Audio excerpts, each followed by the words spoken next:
Ooh.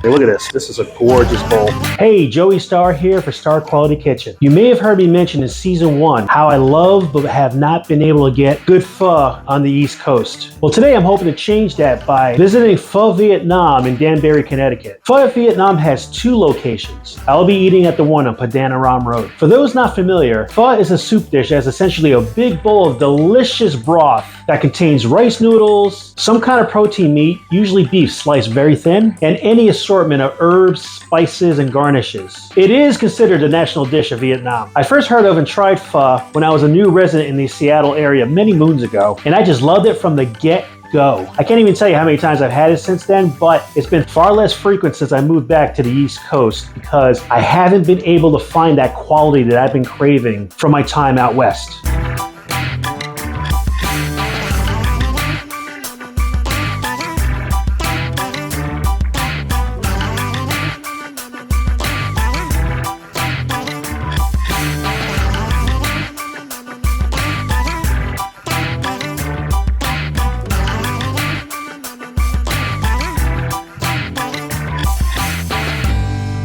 Of the 2 locations, this is where Pho Vietnam was first opened by Hung and An Pham, and thus referred to as the OG. Let's go inside.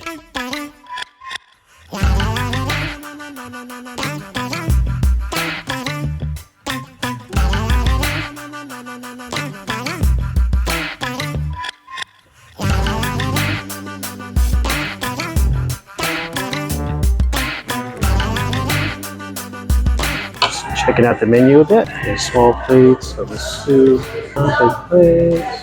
Oh, I see some stuff that I want. Oh yeah, this is gonna be a lot of fun. Appears to be more options here on the menu than what I saw online. So if you look at the website to figure out what you want before you come here, just bear in mind that there's more for you to choose from. I ordered a rather traditional boba. I got the Thai tea. Looking forward to trying that for the first time. Here we go. Ooh, that was so good. Nice herby flavor from the Thai tea. Had a couple of nice boba bubbles come up through the straw, of course. Nice thick straw, nice chew, tasty. A bit sweet but not overpowering. Creaminess from the milk inside. Oh, I mean, look how beautiful this is. I'm so glad that the waitress recommended this one here for this first time boba taster, and I look forward to finishing this. The overall flavor, the way these come together and complement each other is delicious, and I gotta say that it's not overly sweet. It doesn't hit you overhead. It's just the right amount, which I really appreciate. I gotta say, thus far my experience is really going well. First off, service here, very friendly, very open. Didn't even bat an eye that I came in here obviously filming, just like anybody else here. The dining room is really pretty, colorful. There's a nice ambience about it. You got a nice little, it feels like a bit of a fusion of the Vietnamese culture and a little bit of Americanism as well. So that's really cool. I tell you right now, if the food's anything like what I've experienced so far, it's gonna be top notch. Look at those beautiful boba bubbles when we stir this up. Lovely spring rolls with a nice peanut sauce to dip in. Looking forward to that. It's literally been years since I've had a spring roll. Nice sticky rice wrapper. Nice clean insides there. Nice shredded vegetables. A bit of the peanut sauce. Put it right on the top there. Just dab it in there. Take a bite. Mmm. Where do I even start? First of all, great peanut sauce. Not as peanutty as you might think if you never tried it before. Bit of a sweetness to it, and it's got little bits of crushed peanut over the top of it, so you have a bit of a crunch to go in there. Bit of a freshness. Actual spring roll. Nice little snap to the skin here when you bite into it. And try some without it. A nice stretchiness to it. Vegetables are very fresh, finely cut. You got sprouts and carrots. You got some greens in there. Really tasty, incredibly fresh. Tastes like it's been picked in the last like 24 hours. And it's coming apart a little bit on here because I'm messing with it too much. But I'm gonna go ahead and add a little more of the sauce in here.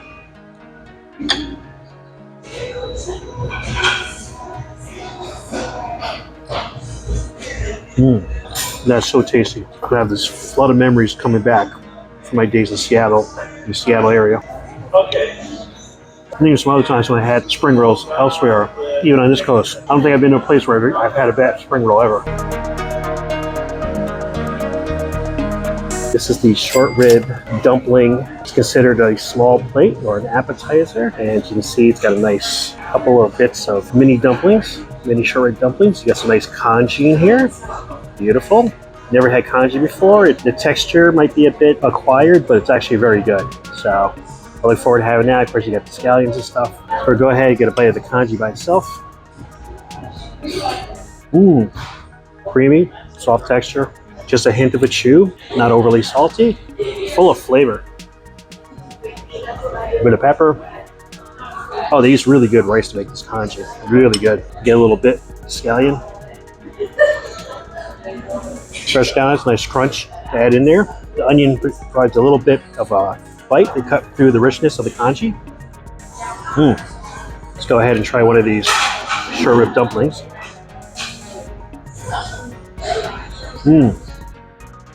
Tasty dough. Nice little char on the one side of the dumpling there, providing a much needed crunch and add a bit of the flavor to it too. And what I'm going to do too is I'm going to go ahead and cut open a dumpling. It's a little tough because it's small, but you can see here inside the wrapper, you got your shredded short rib in there. And this scallion actually came from congee butt. Put that in there, combine them together. Nice spoon like this here. I'm gonna go ahead and take a big bite of that. It's a really nice compliment. You get that savoriness from the short rib, that doughiness from the dumpling. Then you get that nice mesh from the congee, but how well they seasoned it. This is a great comfort food. Although it was a bit chilly this morning, it's kind of warmed out, so I wouldn't say it's necessarily congee weather. It's still very comforting. Oh yeah. Wow. Very comforting. Love it. I'm going to go ahead and start another half a spring roll while I wait for my main attraction. Just kind of dip that in there. A nice heavy twist and bite. It's a little flood of memory from the days out west. That triggered memory just never gets old. I love it. Kind of blown away actually by how fresh the veggies are on this. It's not that I didn't have fresh veggies in previous spring rolls other places, but for something about this, I don't know, it has like this over the top crunch to it. That's just really, I don't know, it's like it just reach out and grab you and says, hey guy, I'm fresh, don't you forget, and I will not forget.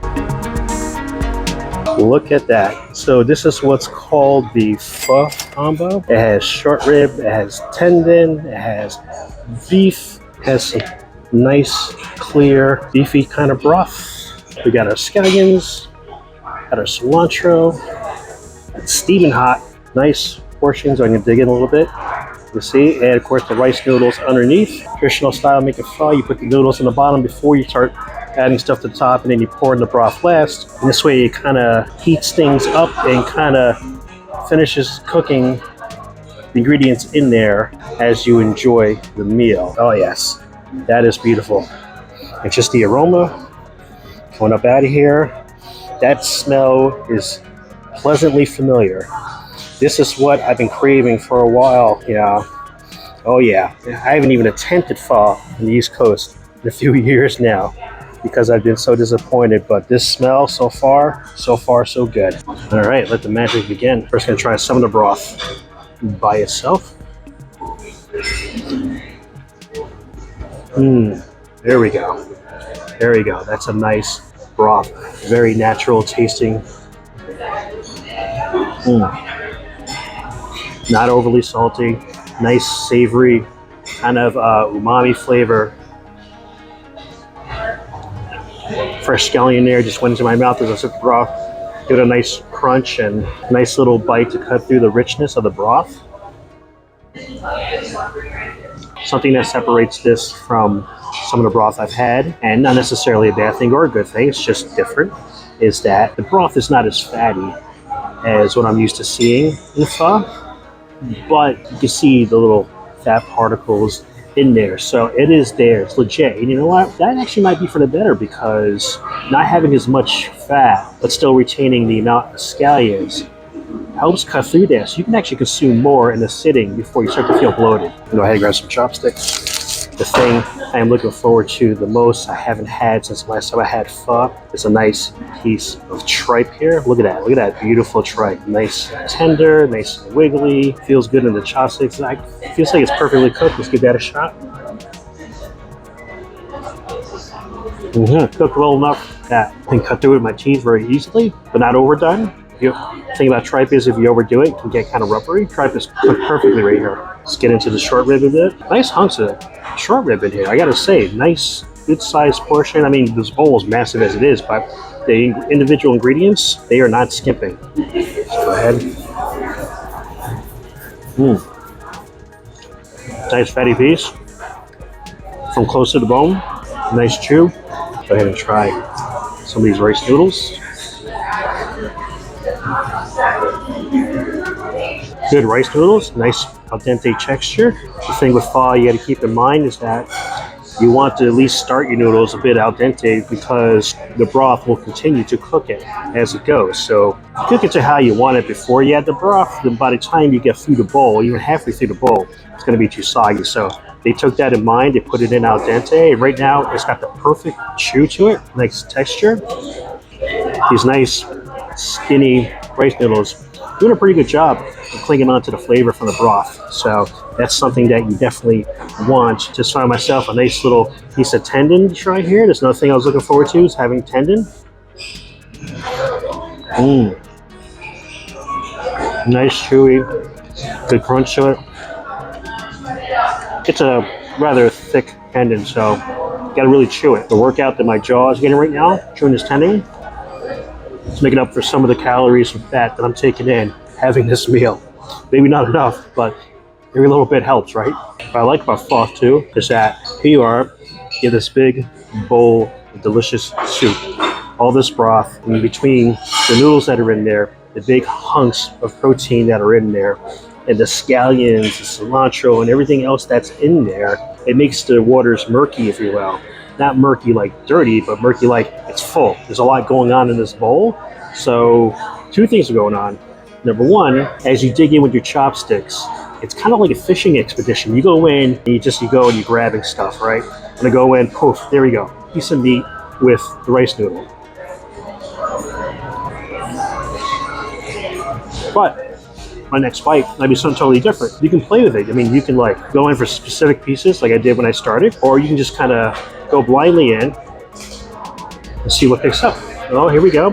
Some more tendon and some rice noodle. The broth is very passively flavored, so that this way, instead of overpowering the flavor of the soup, it adds enough there that it's a flavorful broth, but you still have the opportunity to enjoy the flavors that are in the bowl with it. Like I'm chewing this tendon, I got the tendon flavor.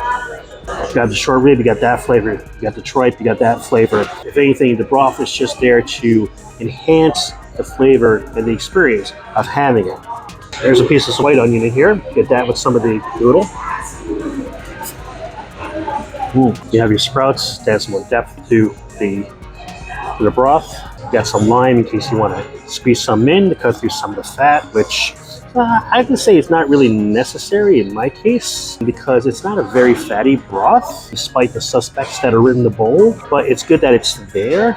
Of course, you may still want to do it if you really like having some added citrus to your soups. By all means, go ahead. I'm kind of in the middle when it comes to the citrus stuff. Sometimes I like a little bit, sometimes I prefer not. I don't like heavy amounts of citrus, and you will see me sometimes complain too much citrus was added to something. But I'm going to go ahead and add some sprouts into my bowl here, kind of get that going. And what the sprouts are going to do is provide a little crunch to make up for the scallions that are now partially cooked and not as crunchy as they were when I started. And it kind of refreshes the crunch value to the bowl.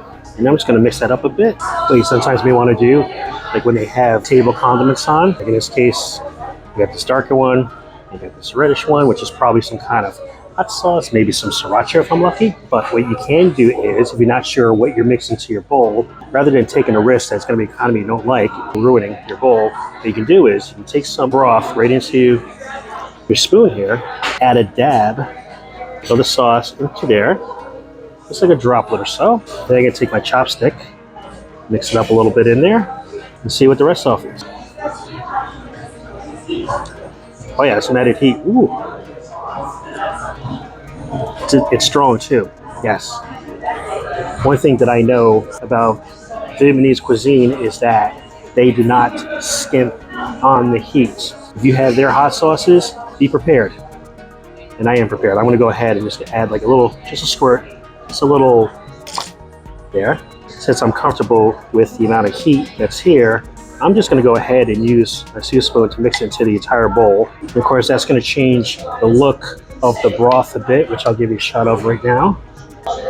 So you can see it's got a little bit of a reddish tint to the broth. I guess you don't see it as much when it's pouring out, but you can see it up on here. So just enough to change the color is how I like it. I don't like it overly spicy because I don't want to take away from the beautiful flavors coming from this pho. I mean, look at this. This is a gorgeous bowl. Let's go ahead and get to some nitty gritty here. So let's try a nice hunk of the rice noodles, right? Nice big chunk of the rice noodles with a new version of the broth now. Give it a shot.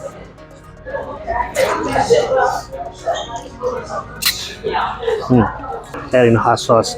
The two major things for this broth now, what's already a delicious broth is now a delicious and spicy broth. The acidity from the heat, of course, helps cut through the fat a bit. And also, it's just kind of like a revitalization. This is already a very refreshing soup to begin with. Starting to sniff a bit. So you can see I didn't skip on the heat myself. Kind of revitalized. Kind of like a good pho strategy is as you go, you want to bear in mind that the hot of the broth is going to go ahead and change the textures and the way some of the flavors represent as you're eating it. So you do little things like you add the sprouts, put some crunch back in.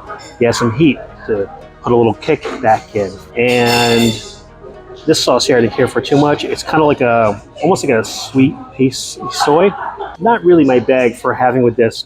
I would like that on something else. That would actually be better maybe to try on a spring roll. In fact, you know what? Let's do that. I still have some spring roll left over.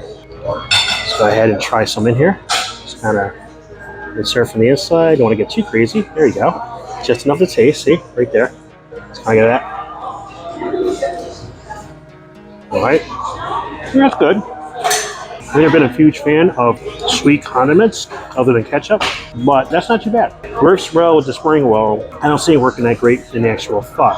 And speaking of spring roll and pho, because you know me, gotta combine stuff, gotta try different things, right? Let's take some of the spring roll here, and I'm just gonna go ahead and pour my spicy pho broth inside here, right? Spring roll does a good job capturing in there. Probably can't see it on camera, or maybe you can, but it's actually filled into there a bit. Here we go. That was a successful experiment. It's shame on me, shame for not trying that in the past when I've eaten at a pho place that has spring rolls. Wow, it just never occurred to me. Wow, so good. Yeah, I like it. I like it a lot. Good call, Joseph. Good call on adding the broth to the spring roll. Having a lot of nice moments here. It's been too long since I've had tendon in my life. Love that chew, that crunch. It's been too long since I had tendon in my life.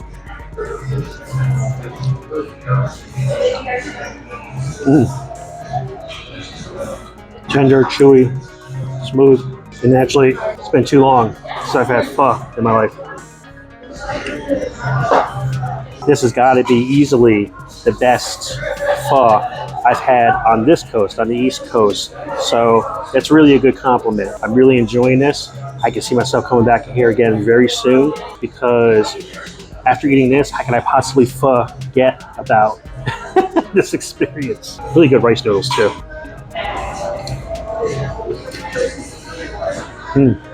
Chase that with a bit of the boba.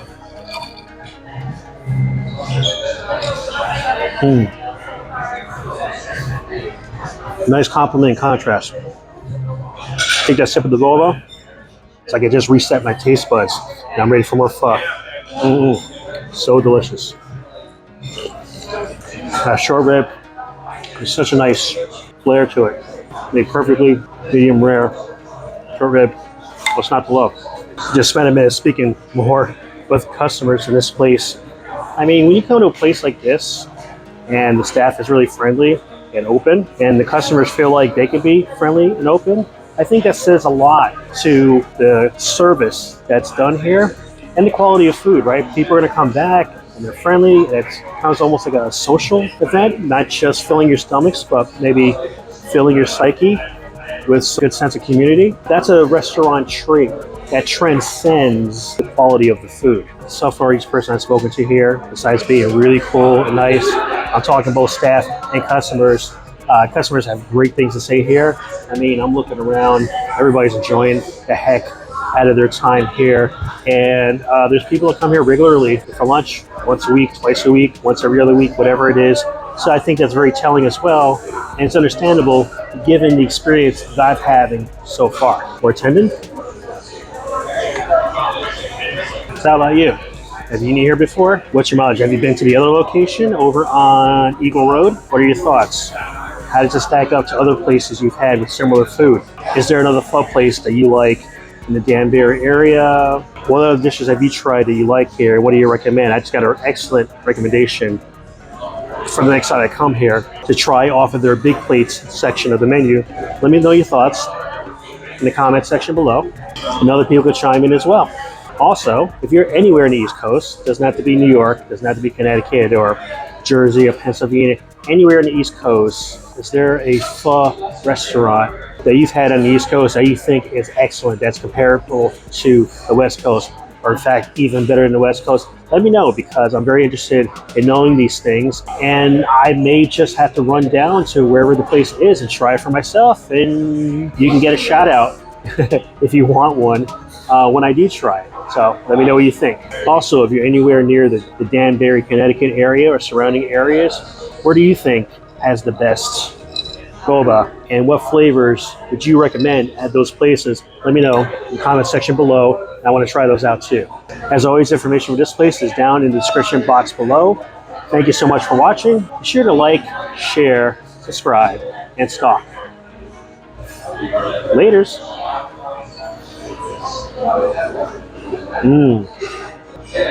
That is phenomenal.